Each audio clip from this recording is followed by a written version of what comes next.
اعوذ باللہ من الشیطان الرجیم بسم اللہ الرحمن الرحیم۔ ناظرین،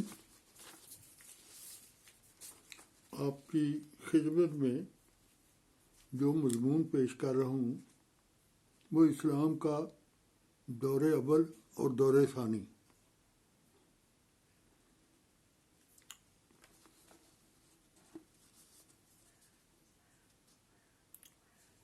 سورۃ جمعہ کے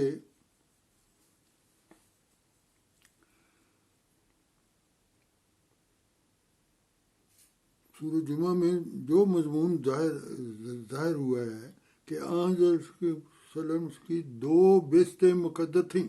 پہلی بعثت میں آپ کی مبارک آمد میں قرآن کریم کا نزول ہوا، اور آپ کی دوسری بعثت میں ایک عظیم موعود کی خبر دی گئی جو آن صلی اللہ علیہ وسلم کا مظہر ہونے کی وجہ سے المہدی کا اسے نام دیا گیا۔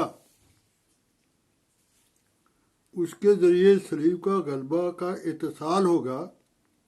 اسے مسیح مسیح اور مظہر عیسیٰ بن مریم کا لقب دیا گیا، کیونکہ عیسیٰ بن مریم جو آج سے 2000 پہلے گزر چکے ہیں اسی طرح آسمان پر جا چکے ہیں جس طرح دوسرے انبیاء کی وفات پا گئے ہیں، اور جنہیں آن صلی اللہ علیہ وسلم نے معراج کے موقع پر مختلف آسمانوں کا مکین دیکھا، وہ دوبارہ آسمان سے نازل نہیں ہوں گے، کیونکہ یہ سنت الہی کے خلاف ہے۔ اس کا مثیل آئے گا جو اس کی برکات کا حامل ہوگا، اس کی سنت کا احیاء کرے گا، پھر جو مسیح مہدی موعود اس کے اخلاق میں اس کے مشابہ ہوگا اور اس کے مقاصد کو پورا کرے گا، اور اس مسیح موعود کو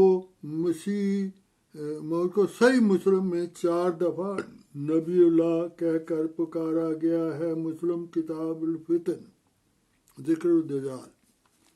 مسیح موعود کو کے مرتبہ اور کردار کے لحاظ سے وہ امت محمدیہ میں مقام نبوت حاصل کیا اس نے، جیسے کہ سابقہ نبیوں کو حاصل تھا۔ ایک ذرا بھی اس میں فرق نہیں، بلکہ خیر الرسل صلی اللہ علیہ وسلم کی امت میں ہونے کی وجہ سے اس کا مقام اور مرتبہ سابقہ انبیاء سے کہیں بڑھ جاتا ہے۔ تاہم اس کے افراد کو، امت محمدیہ کے افراد کو نبی کے نام کی بجائے دوسرے روحانی نام بھی ملے ہیں۔ نبی کا بھی نام ملا ہے، دوسرے روحانی نام بھی ملیں گے، جیسے خلفاء، اولیاء، مجددین، مہدین۔ لیکن ایک عظیم فرد یعنی اس زمانے کا معمور مہدی موعود، مسیح موعود کی بجائے وہ روحانی نام ملیں گے جیسے ذکر کیا میں خلفاء کا۔ پھر وہ عظیم فرد مسیح موعود مہدی موعود کو حسب حدیث مسلم نبی کے نام سے پکارا گیا ہے، اور مسلم بخاری کی روایت سے سورۃ جمعہ کا مضمون کی بھی تائید ہوتی ہے کہ 2 بعثتیں یعنی آن صلی اللہ علیہ وسلم کی ہوں گی، یعنی بعثت اول اور بعثت ثانی میں جو ان کا عاشق صادق مسیح موعود احیاء اسلام کے لیے مبعوث ہوگا۔ حضور صلی اللہ علیہ وسلم نے اس فارسی النسل کے بارے میں فرمایا جس کا میں نے ذکر کیا ہے، وہ میرے اہل، میرے خاندان کا حصہ ہے۔ یہ اس لیے ہے کہ اسلام کی نشت ثانیہ اسی نسل کے لوگوں سے وابستہ تھی، یعنی اہل فارس کی۔ تاریخ گواہ ہے کہ آن صلی اللہ علیہ وسلم کی پیش گوئی کا ایک ایک لفظ عصر حاضر میں پورا ہو رہا تھا، جیسے کہ فرمایا اسلام اور قرآن رسم کے طور پر رہ جائیں گے، دنیا سے ایمان اٹھ جائے گا۔ تاریخ کے آئینے میں مسیح موعود کی بعثت سے قبل ہم دیکھتے ہیں کہ قرآن اور اسلام سب سے زیادہ مظلوم تھے۔ اس دور کا مسئلہ کیا تھا؟ احیاء اسلام تھا، کہ دوبارہ اسلام کو زندہ کیا جائے جس طرح پہلے تھا۔ آن سلم کے زمانے میں آن سلم نے جہاں دجال ظہور کی پیش گوئی کی وہاں یہ خوشخبری بھی دی کہ اس نازک حالات اور تباہ کن دور میں حالات میں اسلام کے احیاء کے لیے ایک منجی بھیجا جائے گا، نجات دہندہ، جس کا ایک لقب مہدی ہوگا اور دوسرا مسیح کی رہنمائی اور روحانی جذب کی مسلمانوں کو بالخصوص اور ساری دنیا کو بالعموم اللہ کی رضا حاصل کی جا سکتی ہے، اور دنیا کو بھی نعمتوں سے اور دنیا کی محنتوں سے بھی مسلمان مالا مال ہو امت مسلم مالا مال ہو جائے گی۔ مسیح مہدی کے نزول کی بعثت 14ویں صدی کے سر پر ساری علامتیں پوری ہو چکی ہیں۔ وہی ہے اپنے کاموں کے لحاظ سے اپنے مقام کا مدعی ہے، اس کی سچائی پر پیش کردہ دلائل پر کیوں نہ غور کیا جائے۔ تاریخ کے آنے میں ہم دیکھتے ہیں کہ سورۃ جمعہ کی آیت لما یلق بہم ظلم نے اپنے آمد ثانی کی پیشگوئی فرمائی۔ یہ سعادت بھی اسی کے حصہ میں آئی۔ اسلام کے دور اول میں اشاعت اسلام کی فتوحات کا جو یہ دیکھو مقابلہ کیا جائے دور اول کا اور دور ثانی کا، جو جلالی رنگ میں ہوا یعنی دور اول میں، وہ جمالی رنگ میں وہ فتوحات جو ہیں، اس کا سلسلہ مسیح مہدی کے دور میں پھر سے شروع ہو گیا۔ اس زمانے کا بنیادی مسئلہ احیاء اسلام ہے۔ آن سلم کی پیشگوئیوں کے مسلمانوں کے دلوں میں ایمان پھر سے قائم کرنا پھر انہوں نے لیکن یہ کسی اخلاقی نظام کے قیام کے بغیر قائم نہیں ہو سکتا جب تک ایمان نہ ہوگا، بنیاد نہ ہوگی۔ ایسی سنت بھی الہی سنت بھی یہی ہے کہ دنیا میں آسمانی ایک مسئلے کی منتظر تھی، مسیح موعود کا منتظر۔ حضرت مسیح موعود اس بات کو بھی پیش فرما رہے تھے کہ ایمان جو ہے وہ سب سے بنیادی اخلاق جو ہے یہ انہوں نے قائم کرنا ہے وسلم کی پیشگوئی کے مطابق۔ لیکن سر سید نے حضرت مسیح موعود کے کلمی جہاد کے متعلق جو ایمان قائم کرنے کے لیے وہ جہاد فرما رہے تھے، کلمی جہاد میں آپ کی کتب کو وہ دیکھ کر کہا تھا ان کا کوئی فائدہ نہیں، کیونکہ مادی ترقی کا ایک اندھا جنون تھا انہوں نے اس زمانے میں بھی، اس کے ساتھیوں میں بھی، ان کے دماغوں پر یہ بات مادیت کی سوار تھی۔ حضرت مسیح موعود علیہ السلام نے آواز حق بلند کی کہ اگر تمہارا آسمان سے تعلق مضبوط ہے تو زمین تمہارا کچھ نہیں بگاڑ سکتی۔ لیکن سر سید نے دنیا کو بچانے کی فکر میں تھے، لیکن اس دنیا کے ہاتھ میں یہ دنیا ان کے ہاتھ میں آئی ہے یا نہیں، لیکن دین ہاتھ سے نکل گیا۔ سر سید زندہ ہوتے تو انہیں حضرت مسیح موعود کے مقام کی اہمیت، ان کے مقصد کی کامیابی کا عالمگیر سطح پر اندازہ ہوتا، جبکہ علی گڑھ کالج کے بعض نوجوانوں نے جدید دور کی مادی تاریخ سے متاثر ہو کر ایک تاریخ چلائی جس کا نام کیا تھا اینٹی گاڈ، کہ خدا ہی نہیں ہے، ایسی سوسائٹی قائم کر لی، جس کی خبر سن کر علامہ اقبال کی بھی نیند اڑ گئی۔ ایک طرف توحید، ایک طرف جدید ترقی مادیت کا اندھا جنون تھا، اور دوسری طرف قدامت پسندی کا طریقہ جو مولانا مودودی صاحب جیسے علماء جہاد بل صاحب کو پیش کر رہے تھے مذہبی آزادی کے دور میں۔ ان کے نزدیک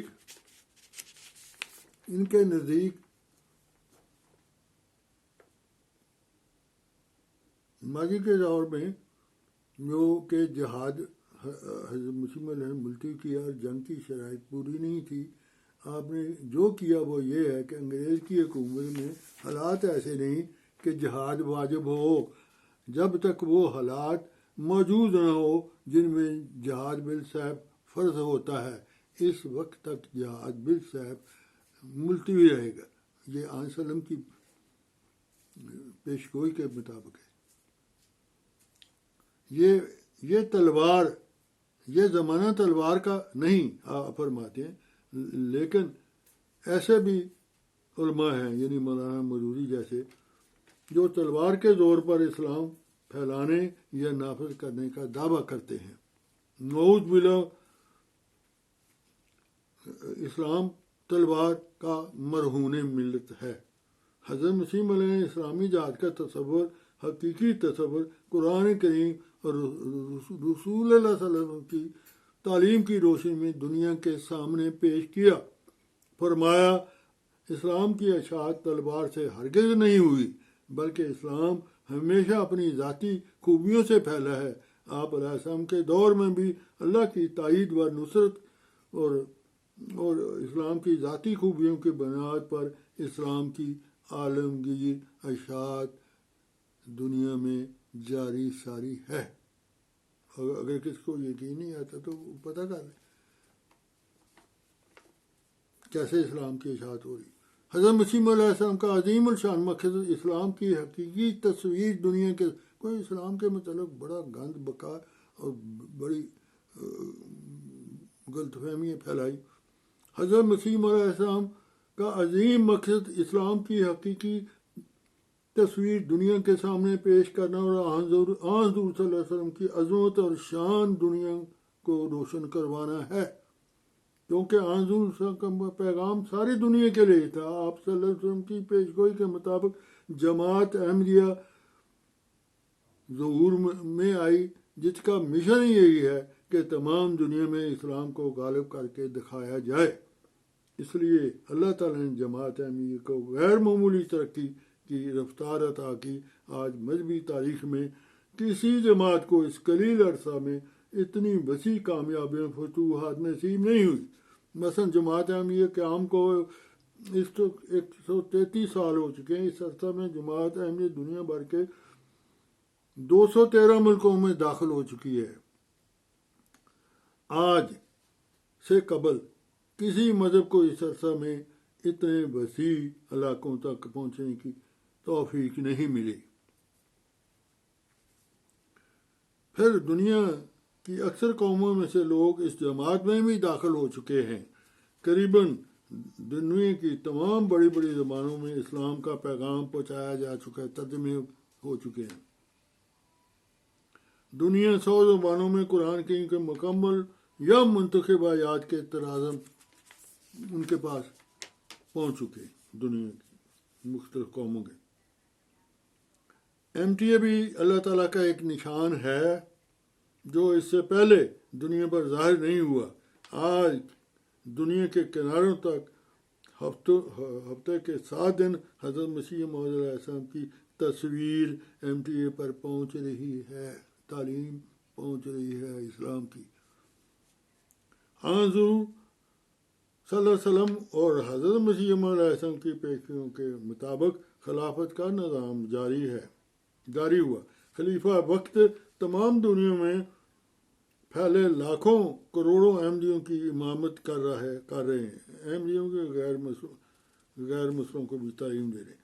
آپ کی آواز ہر احمدی تک پہنچ رہی ہے اور دنیا کے ہر انسان پر پہنچے، بلکہ دنیا کے ہر انسان اس کی بھی پہنچے۔ اور کسی بھی مذہبی امام کے زمانے میں یہ نشان ظاہر نہیں ہوا، بلکہ آج کوئی سیاسی لیڈر بھی ایسا نہیں جس کے محبین، پیار کرنے والے دنیا بھر میں پھیلے ہوئے ہیں۔ یہ بات جماعت مذہبی ہے، سیاسی جماعت میں بھی یہ بات ہے کہ اس کے پیار کرنے والوں کہ وہ پیغام جو ہے اس کا ساری دنیا میں پہنچ رہا ہو۔ اس سے قبل کسی بھی امام نے زمانے میں نشان نہیں تھا، بلکہ دنیا کو سیاسی لیڈر بھی ایسا نہیں جس کے محبین میں پھیلے ہوئے ہوں دنیا میں، ساری دنیا میں اس کی آواز سن کر لبیک کہتے ہیں، الحمدللہ علی ذالک۔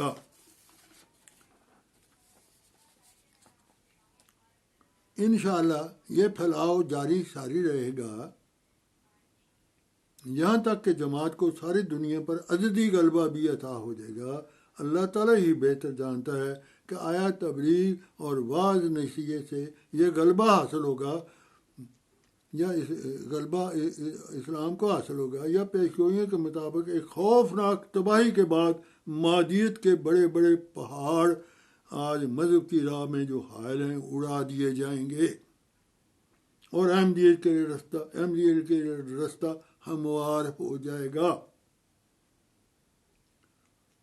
جس کے بعد یدخلون فی دین اللہ افواجا کا نظارہ ہوگا، جب ایک ہی امام ایک ہی قوم دنیا کے پردے پر ابھرے گی۔ حضرت مسیح موعود علیہ السلام اس عالم کی غلبے کے متعلق فرماتے ہیں، خدا تعالیٰ نے مجھے بار بار خبر دی ہے کہ وہ مجھے بہت عظمت دے گا اور میری محبت دلوں میں بٹھا دے گا، میرے سلسلہ کو زمین میں پھیلا دے گا اور سب فرقوں پر میرے فرقہ کو غالب کر دے گا۔ تجلیات الہی کا یہ حوالہ ہے۔ اے مسلمانوں، اے تمام لوگوں سن رکھو، یہ اس کی پیش گوئی ہے جس نے زمین و آسمان بنایا اور اپنی اس جماعت کو تمام ملکوں میں پھیلا دے گا اور حجت برہان کی روح سے سب پر اس کو غالب کرے گا۔ وہ دن آتے ہیں بلکہ قریب ہیں کہ دنیا میں صرف ایک ہی مذہب ہوگا جو عزت کے ساتھ یاد کیا جائے گا، وہ اسلام ہے۔ تذکرۃ الشاہدین، جس بات کو کہے کہ کروں گا یہ میں ضرور، ٹلتی نہیں وہ بات خدائی یہی تو ہے۔ بس دور آخرین کے آپ ہی امام الزمان ہیں، اس زمانے کی اصلاح کے لیے آپ کا مأمور فرمایا اللہ تعالیٰ نے۔ آپ ہی مہدی اور مسیح ہیں جس کے ظہور کی خبر آن وسلم نے دی تھی، جس کا تمام ادیان پر اسلام کا غلبہ مقدر ہے۔ بس آپ ہی کاسر صلیب ہیں۔ اس عظیم الشان ظہور مأمور کی خبر آن وسلم نے دی تھی، جس کا تمام ادیان پر اسلام کا غلبہ مقدر ہے۔ بس آپ ہی کاسر صلیب ہیں۔ اس عظیم مجدد مسیح ثانی کا کام عیسائیت کا غلبہ توڑنا، اسلام کے خلاف ان کو حملوں کو دفع کرنا اور ان کے فلسفہ کو جو مخالف قرآن ہے دلائل قویہ سے توڑنا، اور اسلام پر اور اسلام کی حجت کو دنیا کے مذاہب پر پوری کرنا، کیونکہ سب سے بڑی آفت اس زمانہ کے لیے بغیر تائید الہی کے وہ آفت دور نہیں ہو سکتی۔ عیسائیوں کے فلسفیانہ حملے اور نکتہ چینیاں اسلام پر جاری ساری ہیں، جن کو دور کرنے کے لیے ضروری تھا کہ خدا تعالیٰ کی طرف سے کوئی آئے آئینہ کمالات اسلام۔ آخری نور فرمایا، مبارک جس نے مجھے پہچانا، میں خدا کے سب راہوں میں سے آخری راہ ہوں اور میں اس کے نوروں میں سے آخری نور ہوں۔ بدقسمت ہے جو مجھے چھوڑتا ہے، کیونکہ میرے بغیر سب تاریک ہے۔ کشتی نور۔ اللہم صلی اللہ علیہ وسلم۔ السلام علیکم ورحمۃ اللہ وبرکاتہ۔